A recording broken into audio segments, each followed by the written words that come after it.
The internet computer is intended as an extension of the public internet. And today, the public internet is a decentralized network that connects everyone and everything. And the internet computer extends that public internet so that it's also the platform on which we can build. So the purpose is to enable people to migrate away from traditional IT, things like cloud services, databases, web servers, all that stuff, and build anew on the public internet itself. And when you do that, you can build with a new advanced form of smart contracts that, for example, are tamper-proof, so you don't need a firewall and you can't be hacked. And of course, if you're into Web3, you can do things like tokenization. So the world computer is a vision that encompasses not just the internet computer, which is kind of crypto cloud, but also other blockchains like Bitcoin and Ethereum. So back in 2009, January 2009, we got the first blockchain, Bitcoin, that gave us digital gold. 6 years later, 2015, we had Ethereum, and that gave us the first software and data on a blockchain. Another 6 years on, and we got the internet computer, which kind of provided this crypto cloud functionality. And one of the key aspects of the internet computer is that the code that it hosts is natively multi-chain. And that means that you can create a sort of larger world computer that incorporates these other blockchains too. So for example, the internet computer recently integrated with the Bitcoin network. Internet computer nodes talk to Bitcoin nodes, and code on the internet computer can create Bitcoin addresses, hold Bitcoin, send Bitcoin. You can create Bitcoin DeFi, for example. And shortly, there's a similar kind of integration will appear with Ethereum. And this will enable code on the internet computer to call into code on Ethereum and vice versa, giving, for example, the Ethereum ecosystem access to this crypto cloud functionality. And this is achieved with a network level integration. There's no bridge or anything like that. It's just using trustless cryptography. I think it's going pretty well. Today, the internet computer by transaction volume is the largest, most highest used blockchain in the world. I think currently it's doing about 250,000 Ethereum equivalent transactions a second. It's processed about 2 billion blocks. And, there's some really amazing projects that are running from the internet computer. So one of the confusions we often see is that, when people hear that, some Web3 project is built on, Solana or Aptos or Series A or something like that, that Web3 service actually runs from those blockchains. What's happening in those architectures generally is the service is built on Amazon Web Services, and the service of Amazon Web Services is just maintaining a token or an NFT or something on the blockchain.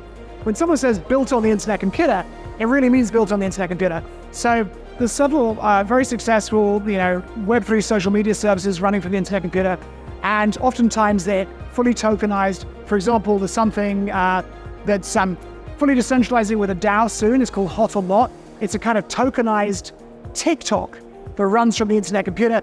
And it's called Hot or Not because you can bet hot tokens on whether a video is going to go viral or not. And it's, a very clever thing because the people who are creating viral videos are also getting these hot tokens.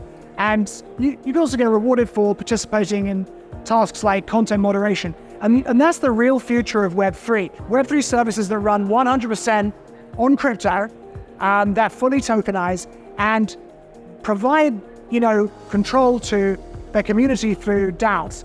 Special DAOs that actually update the software. So you've got a kind of end-to-end decentralization. There's no traditional tech involved whatsoever. And what you're doing is you're sort of founderizing your community by giving them governance tokens, and you're making your users part of this kind of vast, industrious, virtual workforce by having them produce content, help with content moderation, refer other users and things like that.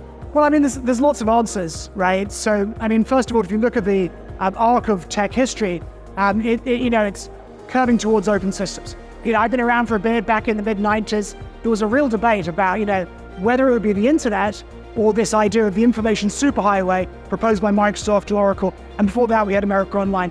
And, Microsoft and Oracle said, look, it's going to be safer than the internet, and we're going to protect everyone, put them in a walled garden, and we understand what people want, so we're going to give them curated content.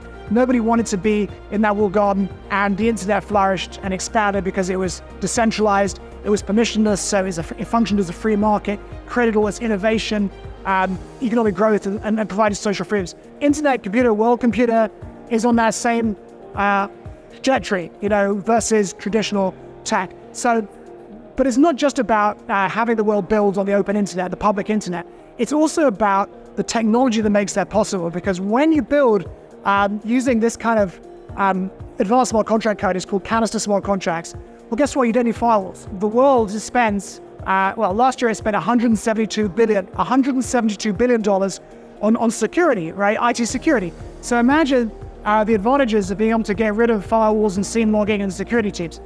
In addition to that, overall, the world spent $5 trillion on IT. If you break that down, 80% of that is IT operations, it's humans. And that results from the complexity of traditional IT. When you build with canister smart contracts, you massively simplify R&D and maintenance, so you can start addressing this colossal cost. And of course, if you're talking about Web3, the big revolution is you can create mass market internet services that are owned by their users and communities, where you founderize millions of users who then start creating, for example, viral content, helping with content moderation, referring other users. And this delivers on the fundamental promise of Web3 of providing ownership to users, as well as things like transparency.